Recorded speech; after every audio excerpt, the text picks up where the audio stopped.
Hi, thank you for stopping by. I'm going to read this story called Corduroy's Christmas Surprise. There was only a week to go until Christmas, and Corduroy could hardly wait.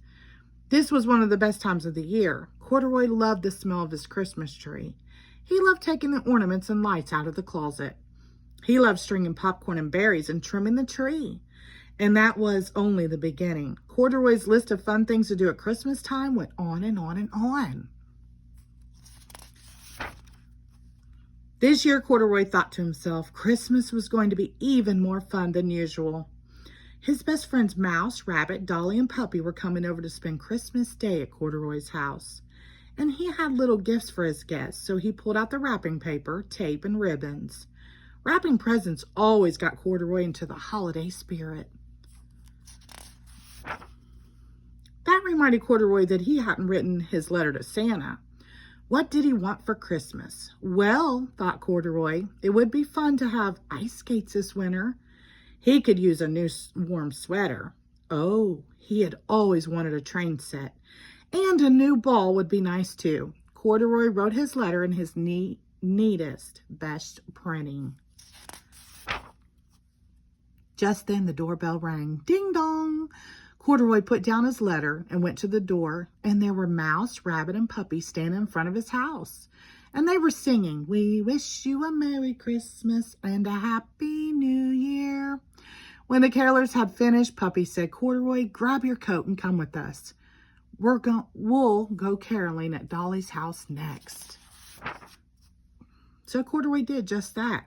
He put on his coat and scarf, and all the four friends made their way over to Dolly's house. As they began to sing, Dolly opened the door. She looked so surprised. Then Dolly invited them all inside. "I'm putting the finishing touches on my gingerbread house," she said. "Why don't you four come in and help me?" A real homemade gingerbread house? Corduroy had to see this.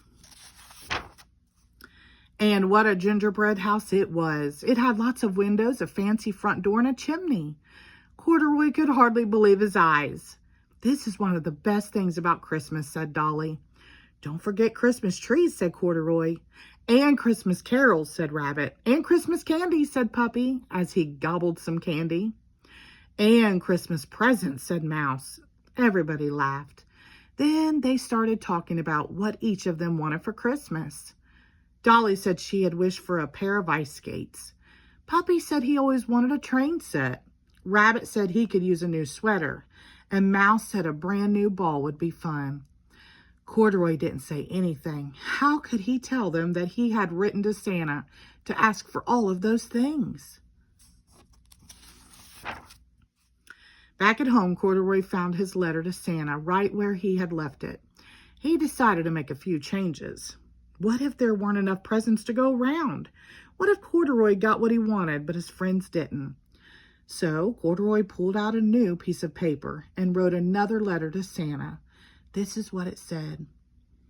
"Dear Santa, please bring ice skates for Dolly, sweater for Rabbit, trains for Puppy, and a ball for Mouse.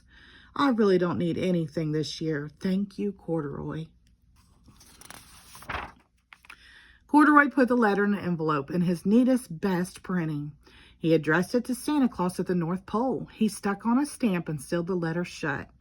Then Corduroy put on his coat, his scarf, and his boots. And he walked outside to the mailbox and dropped the letter inside. He hoped Santa would get it before Christmas.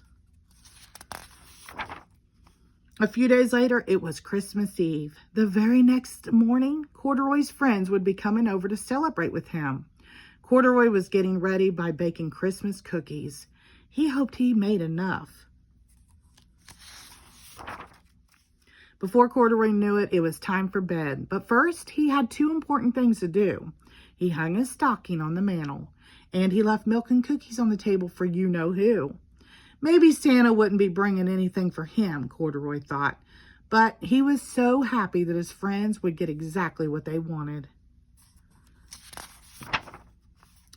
Then Corduroy climbed into bed. All night long, he dreamed of the happy looks on his friends' faces when they opened their presents on Christmas morning. There's Santa.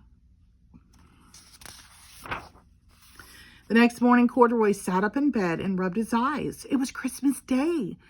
It had finally come. Corduroy looked over at the window to see a crisp, sunny day and a fresh blanket of snow on the ground. Then Corduroy rushed out to the living room to find lots of presents under the tree. Corduroy could see there was one labeled for Mouse and one for Rabbit. There was one for Dolly and one for Puppy. And, could it be? There was one for Corduroy too. And extra presents for each of them. Corduroy was so surprised. Now he really couldn't wait for his friends to arrive. Once everyone had come, Mouse, Rabbit, Dolly, Puppy, and Corduroy sat down together by the tree and opened their presents. Dolly got ice skates and a scarf. Rabbit got the sweater he wanted and a picture book too. Puppy got the train set and his dreams and a new hat. Mouse got a ball and some warm winter boots. And Corduroy got ice skates and a sweater. How in the world did Santa know that he wanted them? But really, Corduroy thought to himself, the best Christmas gift of all was that he was surrounded by his friends on Christmas Day, and they were all so happy. That made Corduroy happy too. He would have to write one more letter to Santa to say thank you for the best Christmas ever. The end. Thank you.